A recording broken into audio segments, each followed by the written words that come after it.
భక్త సింగ్ గారి దగ్గరికి వెళ్ళినప్పుడు వారి కన్నీటి చుక్క నా చేయి మీద పడిన వృత్తాంతాన్ని ఇప్పుడు చెప్తాను. చాలా ఆశ్చర్యంగా ఉంటుంది. చాలా జాగ్రత్తగా విని మీరు నేర్చుకోవాలి. నేనేమై ఉన్నానో అది ప్రభు కృప వల్ల అయి ఉన్నాను. దేవుడు నన్ను సేవకి పిలిచారు. అన్ని మానుకొని 1991లో పిలిచినప్పుడు నేను దేవుని సేవకు రావటం జరిగింది. అపొస్తలుల కార్యం 3:26 ద్వారా దేవుడు నన్ను పిలిచాడు. అప్పుడే కొత్తగా సేవకు వస్తా ఉన్నా. ఒకసారి నేను ప్రార్థన చేయించుకుందామని హైదరాబాద్ ఏదో పనుండి వెళ్ళినప్పుడు భక్త సింగ్ గారు చర్చికి వెళ్ళి ఆ భక్తుని చేత ప్రార్థన చేయించుకుందాం అనుకున్న ఆ రోజుల్లో. అప్పటికే భక్త సింగ్ గారు ఆయన మాట్లాడటం తగ్గింది, మాట్లాడలేకపోతున్నారు, లైట్ గా కోమాలోకి వెళ్ళిన పరిస్థితి. అప్పుడు దైవజనులు భక్త సింగ్ గారిని బయటికి వీల్ చైర్లో పట్టుకొచ్చారు. నేను వెళ్ళాను. అప్పుడు ఆ దైవజనుడు చెప్తున్నాడు, బ్రదరు బాబురావు గారట, కొండవీటి బాబురావు గారు నూతనంగా సేవకు వచ్చారట, మిమ్మల్ని ప్రార్థన చేయమంటున్నారు అని చెప్పారు. నేను భక్త్ సింగ్ గారి ముందు నిలబడ్డాను. ఆయన వీల్ చైర్లో కూర్చున్నారు. నేను దగ్గరగా నిలబడ్డాను. ఆయన ప్రార్థన చేయటం స్టార్ట్ చేయలేకపోయాడు. ఏదో తబ్బిబ్బైపోతున్నాడు, తడబడబడుతున్నాడు. అప్పటికే మాట రావట్లేదు, అప్పటికే కోమాలోకి వెళ్ళే పరిస్థితి. ఆయన చేయలేక ఏదో ఒక ఆంతర్యములో మూలుగుతూ వెంటనే ఏడ్చేసేసాడు. ఏడ్చినప్పుడు కళ్ళమిట్టే కన్నీళ్లు కారిని. ఆ కన్నీళ్లు నేను దగ్గరగా ఉన్నాను కదా, నా అరచేతి మీద పైన చుక్కలు పడిని. ప్రపంచ భక్తుడు who have built nearly 20,000 churches all over the world.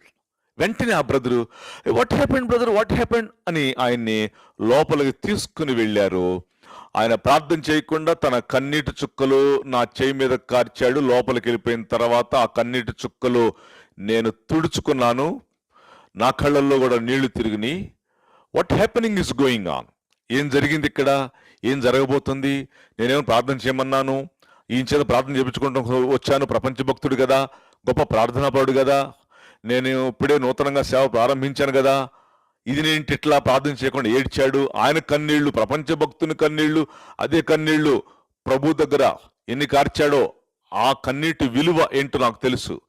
The value of brother Bhakt Singh గారి tears, not normal tears, the world evangelist tears. That means the tears is very valuable to me. నా గుండెలు రైళ్లు పరిగెత్తినాయి. ఏదో జరిగింది ఇక్కడ, అన్నింటి ఎట్లా ఆడటం, ఆయన కన్నీ లాచివ్వబడతాం ఏంటి? నేను ఆలోచించుకుంటూ హృదయంలో ద్రవించుకుంటూ ఐ బ్యాక్ టు గుంటూరు. నేను మళ్ళా గుంటూరు వచ్చి ప్రార్థన చేయటం మొదలుపెట్టాను.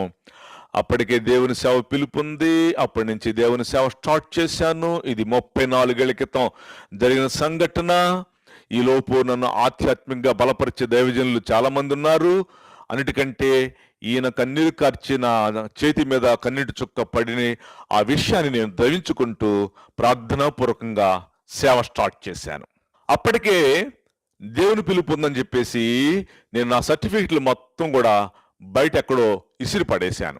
ఆ తర్వాత ఒకరోజు ప్రార్థన చేస్తుంటే, చాలా జాబులకి వెళ్ళాను, ఇంటర్వ్యూలకి వెళ్ళాను, సేవకి పిలుపు ఉంది కాబట్టి రాలేదు.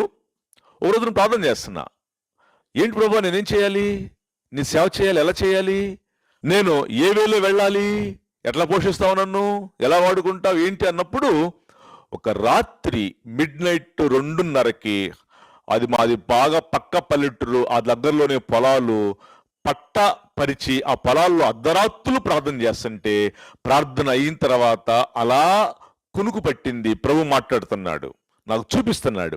నేనంట విమానాల్లో తిరిగి సేవ చేస్తున్నానంట ప్రపంచ దేశాల్లో, చాలా దేశాల్లో. ప్రభుతో మాట్లాడాడు. ఇదేంటి ప్రభు, కనీసం నాకు 350 రూపాయల సైకిల్ కూడా లేదు, ఏంటి విమానంలో తిరిగి సేవ చేస్తున్నట్టు చూపిస్తున్నావేంటి అని ప్రశ్న వేశా. ప్రభు అంటున్నాడు స్వరం, I will make like this one day, the days will come. Prabhu మాట్లాడతాడు. రెండో విషయం చూపించాడు.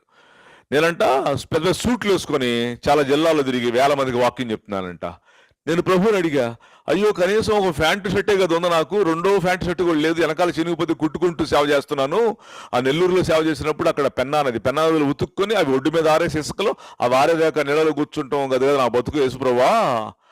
ప్రభు అంటున్నాడు, ఒక రోజున ఇలా నేను చేస్తాను, వాడుకోబోతున్నాను అని చెప్పాడు. ఆ వాక్యం ఫుల్ఫిల్మెంట్ అయింది. నేను చాలా ప్రపంచ దేశాలు ఇప్పటికే తిరిగాను. ఆ ప్రార్థనా పరులు నా కోసం ప్రార్థన చేశారు, ప్రభు మాట్లాడారు. I travel many continents and countries. And also ఇప్పుడు చాలా మిలియన్స్ ఆఫ్ వ్యూస్ నా వాక్యం వింటుంటారు. చాలా మిలియన్స్ ఆఫ్ వ్యూస్, లక్షల్లో కూడా సబ్స్క్రైబర్లు ప్రభు ఇచ్చాడు. 2 తెలుగు రాష్ట్రాల్లో నెలకి చాలా వేల కిలోమీటర్లు తిరుగుతున్నాడు. లక్షల మందికి వాక్యం చెప్పే కృప ఇచ్చాడు. పిలుపు, నా కోసం ప్రార్థన చేసిన భక్తులు, ఆ పిలుపు ఫుల్ఫిల్మెంట్ అవటం ఈనాడు నేను చూస్తున్నాను. దేవునికి స్తోత్రం. నేను మిమ్మల్ని ఎంకరేజ్ చేస్తున్నాను, ప్రియమైనటువంటి విశ్వాసులారా అండ్ సేవకులారా.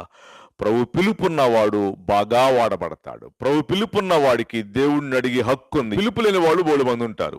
వాళ్ళు ఎలా చేస్తారంటే యాంత్రికంగా చేస్తూ ఉంటారు. కొంతమంది పోటీ బ్యాచ్. అలాంటి వాళ్ళు అట్లాంటి వాళ్ళు అంటే, ఫ్యాన్ తిరుగుతుంది, తిరిగే ఫ్యాన్ స్విచ్ మనం ఆపేసాం, స్విచ్ ఆపేసిన వెంటనే ఆ ఫ్యాన్ ఆగదు, కాసేపు తిరుగుతుంది. అంటే పవర్ పోయినా కూడా తిరుగుతుంది. నేను ఎవరిని విమర్శించట్లా.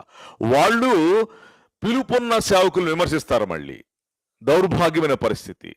సో నేను ఎవరిని విమర్శించట్లేదు, కానీ వాళ్ళు పని వాళ్ళు చేసుకుంటే మంచిది. పిలుపున్న సేవకుడి విధానం వేరు, పిలుపు లేని సేవకుడి విధానం వేరు. యెషయా గ్రంథంలో అదే చెప్తున్నాడు. నేను పిలవకయే వారు సేవకొచ్చి ఉన్నారు, నేను మనకయ్యే వారు ప్రవచించుచున్నారు. అట్లాంటి వాళ్ళు బోడు మంది చూస్తున్నాను. వాళ్ళ పేర్లు ఎవరు ఇప్పుడు చెప్పాల్సిన అవసరం లేదు. నా సంగతి చెప్తున్నా, మిమ్మల్ని ఎంకరేజ్ చేస్తున్నాం. మహాభక్తుడు, ప్రపంచ భక్తుడు బ్రదర్ భక్త్ సింగ్ గారు have prayed for me 34 years back. అది ఒక ఛాలెంజ్తో కూడిన విషయము. ప్రభు సేవకుడు వాడబడటం అంటే నాకు చాలా ఇష్టము. అందుకే అనేక ప్రాంతాలు తిరిగి అహర్నిశలు సేవ చేస్తుంటాను. ప్రియులారా, మీరు కూడా సేవకులారా, కొత్తగా వచ్చిన యవనస్థ సేవకులారా, ప్రార్థన చేయించుకోనండి. దేవుని యొక్క విల్లింగ్ ఏంటో కనుక్కోనండి.